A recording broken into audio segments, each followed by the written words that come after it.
បងមើលខ្ញុំសុំសួរបងឯងតិចមើលបងឯងចូលសិល្បៈប៉ុន្មានឆ្នាំហើយបង អូមកនិយាយពីរឿងសិល្បៈតាមមិនឡាញ់នឹងមិនដូចអូដល់អាណាបងអ្នកសិល្បៈដែរសិល្បៈហ្នឹងអូមីយើងគាត់អ្នកញាក់មេកនោះមកម៉ោច អូចឹងមកឯងស្រឡាញ់សិល្បៈតាំងពីតូចទៅហ៎បង ណូចណាប់មេបងនឹងតែញាប់ដើមយើងមនុស្សអញប្រហែលឆ្នាំមុននេះទេ អូ គាត់ថាមកយកជាមួយមកញៀនតាបៀគាត់មករៀន បងជាសភាបង មកញៀនតាបៀហ្នឹង ម្ចាស់បត់អាចរួមសុកអាចរួមទុកមិនអាចរួមសុកហ្នឹងឯងបងឯង ហ្នឹងហើយ អូ អត់ញ៉ែមកយកអត់គាត់ញ៉ែណែនាំណាអនឯងនោះណាអឿនញ៉ែអឿនអញ្ចឹងណាអឿនហ្នឹងហើយបង បងមានណាដល់ત્યાંវិញអនឯងនេះ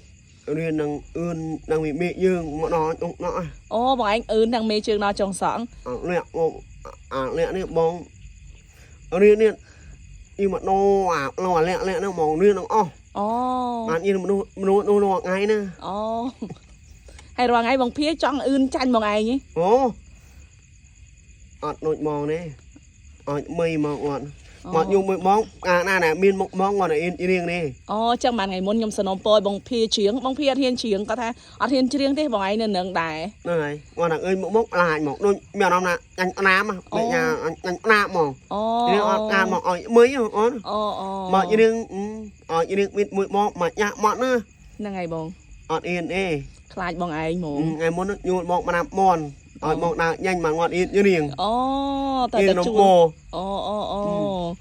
ចឹងបងភាខ្លាចបងឯងវិញចឹង ហ្នឹងហើយឥឡូវអាណៃមកមីណាមីណៃវិញអាហ្នឹង ខ្ញុំនេះបងខ្ញុំមក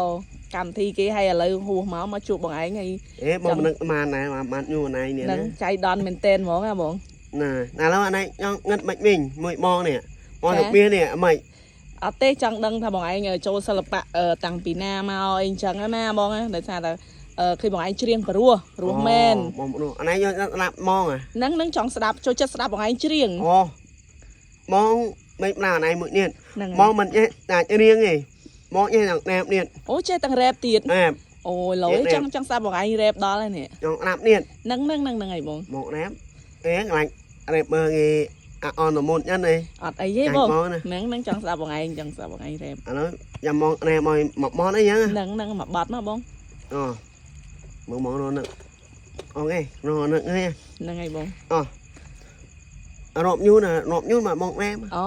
គេចាំខ្ញុំរាប់ចឹងតោះ1 2 3 អានអីមួយយើងណកណៃអត់មួយនឹកនោះយើងមើលមុខវាទៅនិយាយអីចាំមើលអីមាននោះចាំយើងអានោះមិននិយាយអត់អីនិយាយអារម្មណ៍តាមមិនយូរដល់វេដល់អត់យ៉ាងដី អូ ឥឡូវបងយកអាកន្លែងងាញ់មក ហ្នឹងសុំមកឆ្ អូ ងាញ់ យ៉ាឡើងអើយលើនេះឡើងអើយអម្នាក់យកណាប់យកដុំណាងាញ់មក អូយឆ្ងាញ់មែនបង ស្ដាប់គ្មានបានមួយម៉ាត់ មកយីនេះម៉ាច់ឯណាណាមកបានញ៉ាំមក អូទៅជាខ្ញុំស្ដាប់បងឯងអត់បានវិញ ណាមកបានអានេះអាណាយកមកដឹងញ៉ែស្ដាប់ហើយអូយនេះម៉ាញ់ឯណា អូបងឯងច្រៀងច្បាស់តែខ្ញុំស្ដាប់អត់បានទៅបងអូខេបង